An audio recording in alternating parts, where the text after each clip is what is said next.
Hey, everybody, welcome back to I Know a Guy. If you're new here, my name is Anthony. I'm a business profit advocate. We interview entrepreneurs, business owners, professionals, and people just doing cool things. For example, today we're talking with Leo York. He's a copywriter who coined the term evolutionary behavioral marketing. As vice president of Inventors Network Kentucky, he helps inventors and entrepreneurs through major pain points, inventing in entrepreneurship. He also co-hosts a paranormal comedy podcast, The 13th Floor, and speaks on a number of topics as a podcast guest. Definitely recommend checking that out. He has a couple fun episodes that I've listened to. How you doing today, Leo? Doing great. Thanks for having me. Yeah, absolutely. I'm really happy to chat with you again. I know we had a really good conversation, and I know we connected. I really liked a lot of things you were talking about. Checked out that podcast. Was a really big fan. So really Thanks. happy that more and more people can see that. So, where are you calling in from? I'm calling in from Lexington, Kentucky. Lexington. Okay. Are you new there, or you been there your whole life, or? Not my whole life, but I went for college, and I'm one of those UK alumnuses who decided to stay, and that's Mhm. pretty common in the area. Yes. Yeah, I get you. That's probably why you have a bit of that paranormal podcast or stuff too, is because it seems like every third story you hear from that is Kentucky. I don't know if it's the Appalachian That's Mountains or totally true. Yeah. I don't yeah. know what that's about either, frankly, but yeah. Yeah, all the good ones seem to come out of Kentucky, Tennessee. So there's something to it. So, what do you recommend somebody do for fun if they're in your neck of the woods? I've driven through Kentucky. To be fair, I don't think I've stopped, rolled up the windows because skinwalkers. But anyway, Um, yeah, it just depends on what you like to do, but Red River Gorge, if you like the outdoors, and if you do like spooky things, there's a old tuberculosis sanitarium in Louisville called Waverly Hills that is terrifying. It's one of the scariest places in the U.S. And then as far as like just recreation, checking out the horse park, checking out the scenery, just literally driving a scenic route is recommended. okay. Yeah, I'll have to check out some of that depending on the time of the year. Daytime, yeah, sure, but it gets a little creepy. So, all Fair right, point. yeah, we're entering spooky season, so that's been on a play loop, going on. I'll definitely Mhm. watch one or two and then regret it later. So, Agreed. Yeah, yeah, relatable. yeah. So, what can you tell us about what you're doing? Obviously you're doing quite a bit, but what's the gist of all that? Sure. First and foremost, I'm a copywriter, which means I write content that's made to persuade people to make a customer decision. So I write things to sell. And my real forte is commercial screenplays. I love writing scripts. I love the the difficulty. There's a fun challenge to only have two senses to work with, sight and sound. And because of my background in biology, I like to look at how different customer decisions can be based on different portions of the brain. We have primitive parts of our brain, and it's one of the reasons I gravitate towards food and bev because people make very primitive decisions when it comes to buying things. Otherwise, we'd all be, centenarians and bodybuilders. So yeah, it's a very reptile brain decision when you buy food. Yeah, I get that, and it definitely translates every time you see any kind of advertisement. They're hitting all those lizard brain flags. It's like, oh, Yeah. it looks it you know. Anyway, yeah, no, I definitely get that. I get that. So how'd you get started doing this? How'd you get started in the copywriting world?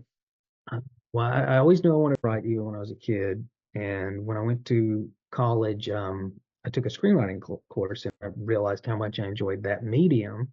And I'd been writing for like online periodicals, Cracked and Dirt and whatnot. And I came across this book by a fellow named Leo Burnett, who turns out is the king of copy. That's what he's actually called. And it was just so stunning to see how ideas that he would come up with, like Tony the Tiger and Tony the Tuna and the Marlboro Man, how they could just change entire industries and for the better or for the worse. And it just was a rabbit hole. I thought this is kind of what I want to do. Okay, I got you. How long have you been doing it now? Since 2011, so longer than I ever realized until I am asked that question. Yeah, you definitely start looking back. So you're getting pretty good at it, is what you're saying. Over a decade Thank under you. I your think belt. so. Yeah. Okay. Do you work just nationally? Do you work internationally? Do you have clients, across the pond or? I've done a few international works. I've done some in Japan. I've done some work for in the UK, but not much beyond that. Mostly on a national scale. I don't like to overstep linguistically either, just because generally speaking, whatever your native language is, you're going to be more persuasive in it. So, like, even though I speak Spanish, I've never written a commercial in Spanish because I don't think I would be as good at it as somebody who's native speaker. So, yeah. Yeah, no, I get that. You definitely have an edge in your own language. So what's your favorite thing about what you're doing? You've been doing it long enough, you gotta like Mm. something about it. I think it's funny because it'll tie in with all the other hats I wear too, but there's something really enjoyable about seeing somebody's behavior change based on the input they get. So a lot of times people will come to me and they're like, I need this. And they don't. They think they need something, but really that's what they want. And what they need is something else entirely. And seeing that change, seeing them realize that, like, oh, my website doesn't need to be a lengthy autobiographical testament to me as a person. It actually needs to be short and snappy and gear more customers to me. It's just seeing that shift is just very rewarding. Okay.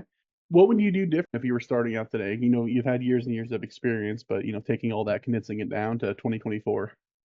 Oh, 100%. If I could talk to like me, newbie me, um, because it took years and it was a tough few years to learn this lesson is if you're going to start a business, if you're going to run a business, you don't need to have a transactional view.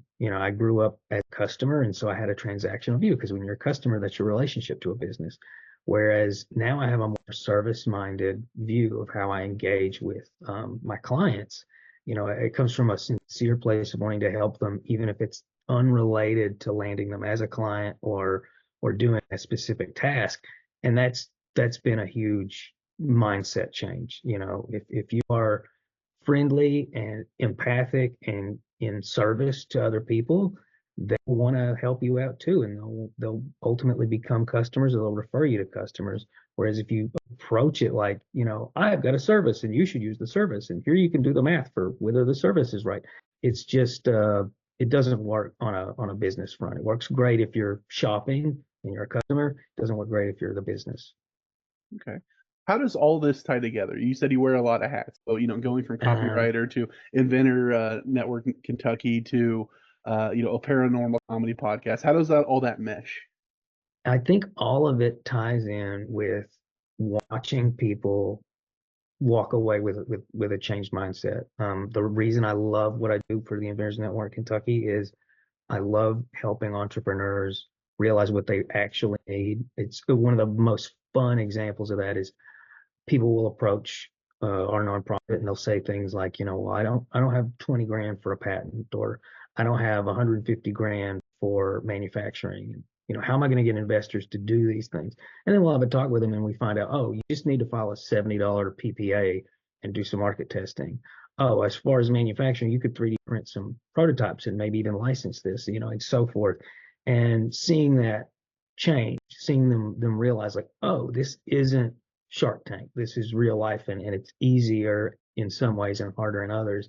And seeing them go from what they thought an entrepreneur was to a full-fledged entrepreneur with that knowledge, it's just watching that is addictive. I mean, it really is addictive to watch people take ideas and turn them into businesses and see them progress through that.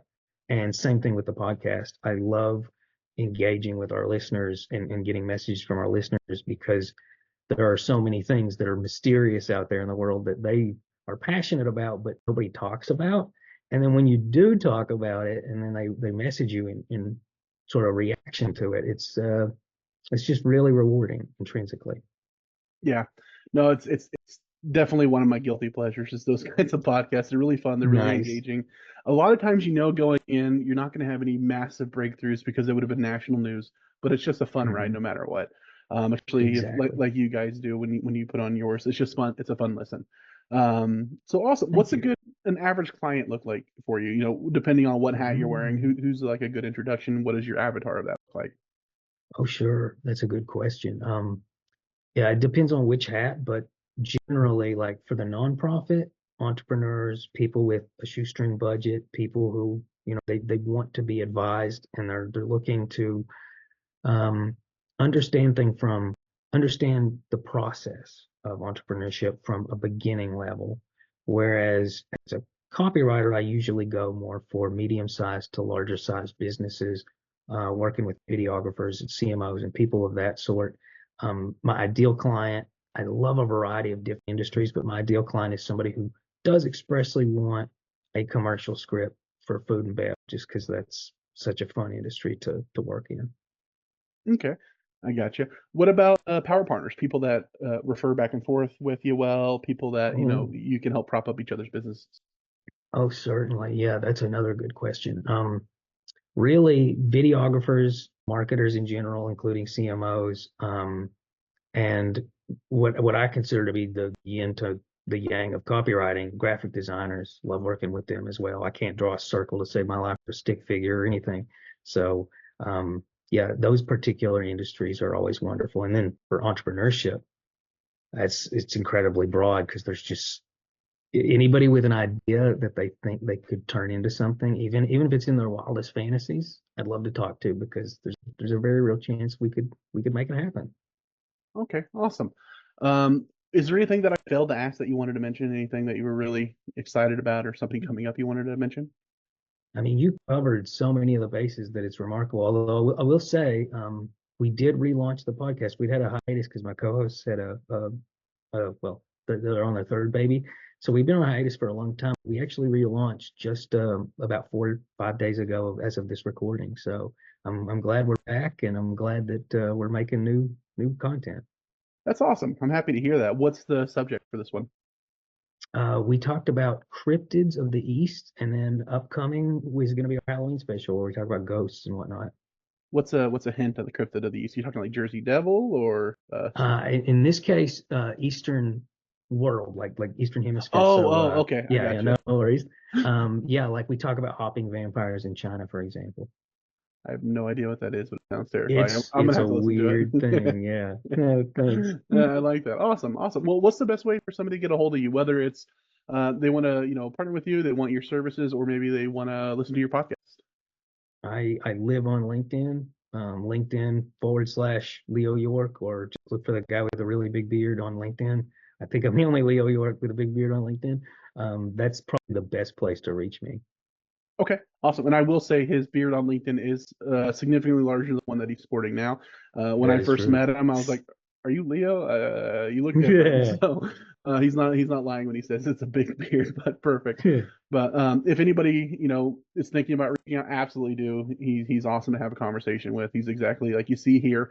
And then alternatively, if you're shy and you want a three-way introduction, feel free to reach out to me. I'm happy to be that middleman for you and say, "Have you met Leo?" So, otherwise, if anybody out there would like to be interviewed, feel free to reach out to me. I'll have my link tree in the description as well, along with Leo's LinkedIn.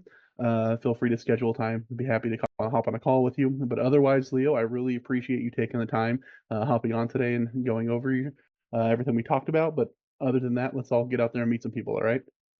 Absolutely. Appreciate it, man. This was great. My Thank you. pleasure.